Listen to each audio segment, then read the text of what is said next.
Hello guys, अस्सलाम वालेकुम। आप देख रहे हैं टेक्निकल सॉल्यूशन। आज की इस वीडियो में मैं आपको दिखाऊंगा पास्ट पेपर 2021 कंप्यूटर साइंस का पेपर है। इसमें बहुत आसान पेपर आया था जब 2021 में आया था। तो ये आप देख सकते हैं क्वेश्चन नंबर 2 में चैप्टर नंबर 1 से 4 है और चैप्टर नंबर 5 से 2 है। टोटल 6 क्वेश्चन हैं, इसमें से 4 करने हैं।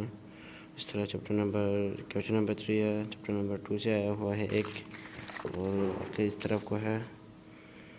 इसमें क्वेश्चन नंबर 4 क्वेश्चन आया हुआ है चैप्टर 2 से और 2 क्वेश्चन आया हुआ है चैप्टर 4 से। इस तरह क्वेश्चन नंबर 3 है, इसमें आया हुआ है चैप्टर नंबर 3 से।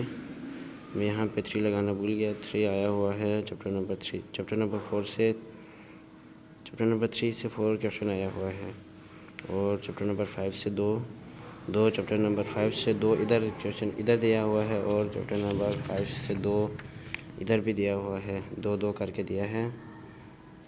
इसी तरह लॉन्ग क्वेश्चन देख सकते हैं, ये बहुत इंपॉर्टेंट है, हर दफ़ा आया था ये लॉन्ग।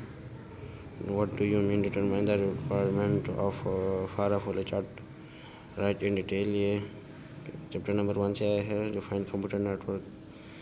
ये चैप्टर नंबर 3 से आया हुआ है व्हाट इज़ साइबर क्राइम। ये चैप्टर नंबर 4 से आया हुआ है। आप देख सकते हैं। अगर क्वेश्चन को आप देखना चाहते हैं तो वीडियो को पॉज करके देख सकते हैं। जो आपको इम्पोर्टेंट लगे वो आप कर लें। ये सारा इम्पोर्टेंट है, इसीलिए तो ये आया हुआ है। अगर वीडियो पसंद आए तो लाइक करें, शेयर करें, कमेंट करें और टेक्निकल सॉल्यूशन को सब्सक्राइब करना ना भूलिएगा। चलो दोस्तों, अगले वीडियो तक के लिए अल्लाह हाफिज़।